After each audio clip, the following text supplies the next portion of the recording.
Good afternoon. My name is James Franklin Duryea. Please call me Frank. I was born October 8th, 1869 on the family's farm in Washburn, Illinois. When I was 4, we moved to a farm near the town of Wyoming. 1888, I graduated from Wyoming High, where I excelled at math and science and had elected class president all 4 years. Immediately upon graduating, I moved to Washington, D.C. at the behest of my brother Charles, who was 8 years my senior, to work in the Owen bicycle shop where Charles designed and built bicycles. Having become quite handy repairing equipment on the farm, I soon impressed my employer by constructing a special tricycle for a handicapped customer. Charles proved his inventiveness by taking out 11 patents. He designed a tandem bicycle. He designed a woman's bicycle with a U-shaped frame that would accommodate a skirt. He designed a novel bicycle he called a Sylph. The front tire is smaller than the back tire. The handlebars were located under the seat, and it had a spring frame suspension for a smooth ride. The shop owner refused to manufacture this bicycle, so Charles contracted with a company in Rockaway, New Jersey, and he moved there. But this company was repeatedly late delivering finished bicycles, so Charles contracted with one of the top manufacturers in the country, the Ames Company in Chicopee, Massachusetts. There, I honed my skills working with punches and dies, jigs, fixtures, and taps. At the 1891 Ohio State Fair, Charles became fascinated by an exhibition featuring a gasoline-powered engine. Became inspired to design a self-propelled carriage powered by such an engine. That summer and fall, we spent countless hours at the Springfield Public Library poring over books on different engine designs. Charles completed his design that winter, and on March 26, 1892, he signed with the financial backer, Irwin Markham, a male nurse he had met at a nearby cigar store. He agreed to invest $1,000 in exchange for 1/10 interest. Charles immediately purchased a used woman's phaeton at Smith Carriage Company for $70. 2 days later, he secured space on the second floor of the John W. Russell Company, 47 Taylor Street in Springfield. The company had just completed a large government contract to manufacture artillery shells, and the second floor was now vacant and his equipment idle. Charles hired me to build his carriage at a salary of $3 a day. Started that Monday, April the 4th. I modified the carriage so that it would support an engine and transmission and made castings for the pistons and cylinders. I completed the engine by the end of the summer, and Charles wanted to test it before he left for Peoria, Illinois, to fulfill a 2-year contract to manufacture bicycles. We blocked the engine on sawhorses and purchased a small alcohol burner and perfume atomizer at the drugstore.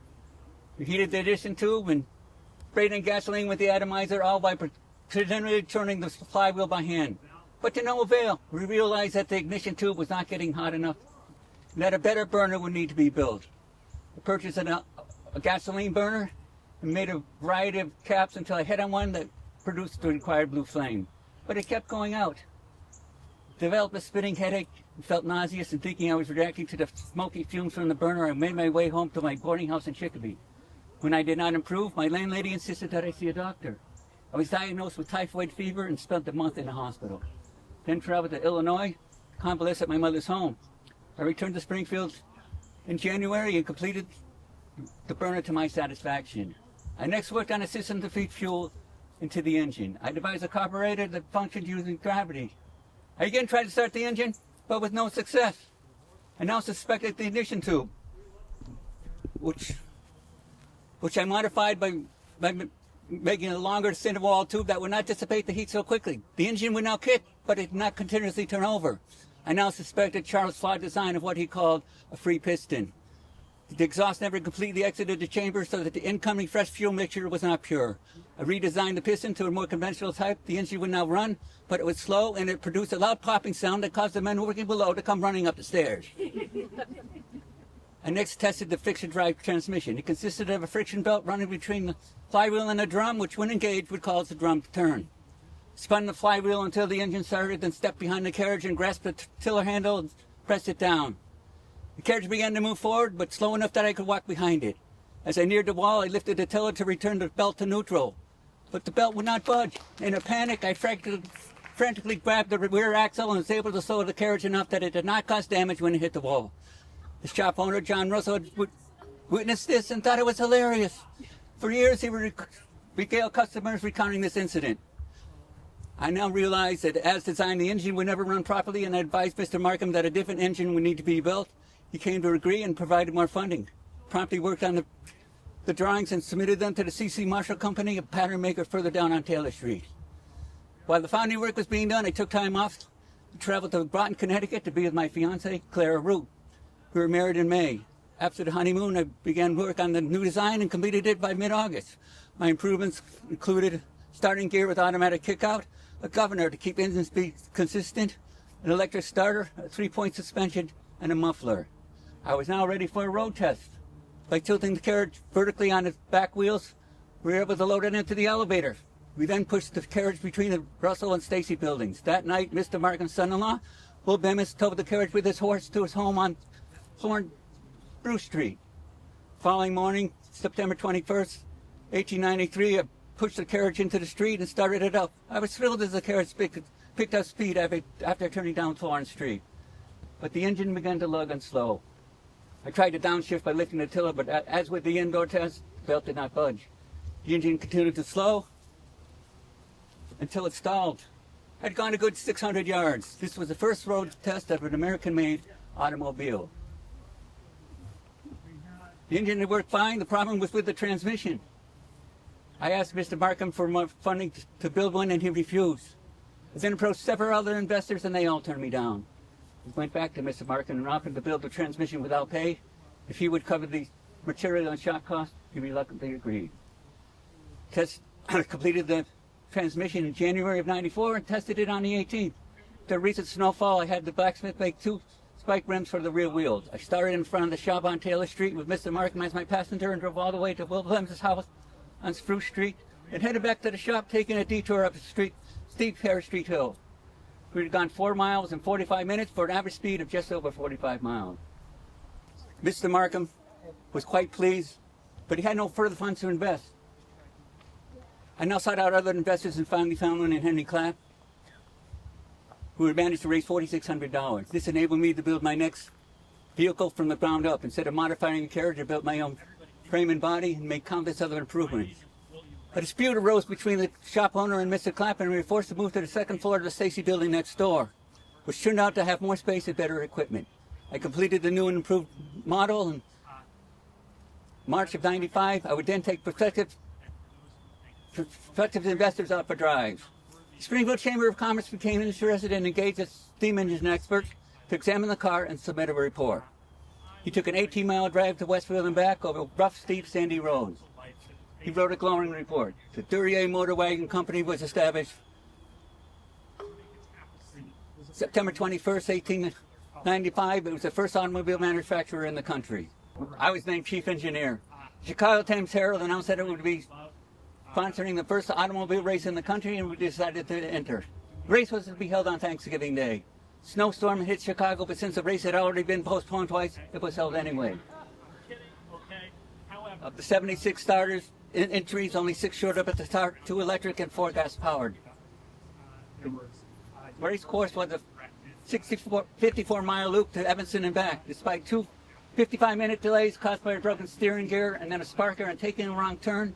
I completed the course in 7 hours and 53 minutes, more than an hour ahead of the second place finisher. I also won races the following year in New York in May and in London in November. The company had me enter these races, hoping to attract investors to get them interested in purchasing licensing and patent rights. I believe this effort was misguided. Instead, they should have concentrated on actually producing more cars and making a sales force to sell them. We sold only 10 of the 13 cars we produced. One of the buyers was P.T. Barnum, who featured the car in the circus parade. It was a big hit. The publicity generated did us no good, as we had no inventory to speak of, and the company refused to increase production. In frustration, I sold all of my shares to the company officers in 1898, who in turn sold out to the National Motor Wagon Company in New Jersey. With a like-minded business model, they soon folded. At the end of the year, I signed with the American Automobile Company in New York. I designed and built a 3-cylinder car that was also unique in that it was the first automobile with a sheet metal body. The car was speedy and attractive, but as with the other companies, they had no viable sales force and soon folded. I decided my next venture would be back in Springfield, where I was familiar with the local businessmen. I organized the Hamden Automobile and Boat Company with two of my former employees. By 1901, we'd built one boat and 3 automobile prototypes. I now needed to find a sound, reputable company with an experienced marketing and sales force and the ability to provide after-sales repair service to its customers. I found one in the J. Stevens Arms and Tool Company in Chicopee. They precision manufactured rifles and shotguns with interchangeable parts. After the boom ended from the Spanish-American War, they were hoping to find a use for their excess capacity. I signed the contract on August the 1st. On October the 1st, production commenced on the Hamden automobile prototype to be called the Stevens Duryea. At my suggestion, every year a new and improved model would be designed and developed to high standards and specifications. Our cars evolved from 2 cylinders to 4 and then 6. Capacity increased from 2 passengers all the way up to 7. And production increased from 50 units that first year to 1,500 annually thereafter. In 1909, following doctor's orders, I stepped back. I appointed William Remington to my position as chief engineer. He'd been my faithful employee since I first hired him as a boy to make blueprints. I retreated to my camp at the Congamon Lakes, a lovely quiet spot for recovery. I gradually resumed responsibility in an advisory capacity. We had always purchased auto bodies from another company. In 1912, we decided to build our own auto body plant in East Springfield.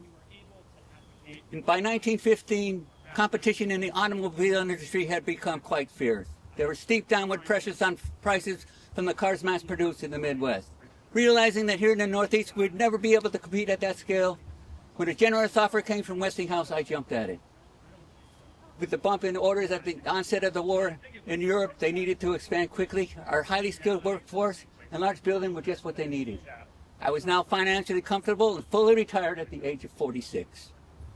I'd always enjoyed the outdoors, especially the sea, so I moved to Greenwich, Connecticut, then moved further down on Long Island Sound to Madison. I kept a small but well-supplied shop where in 1945 I refurbished the Duryea that had won the original race in Chicago and drove it in the exhibition race held on its 50th anniversary. Despite my doctor's concerns for my health back in 1909, I went on to live a long and productive life. I believe my symptoms were due to overwork, and I'm so glad I retired when I did. Spent the rest of my days boating and working in my garden. I died February 16th, 1967 at the age of 97. Good job.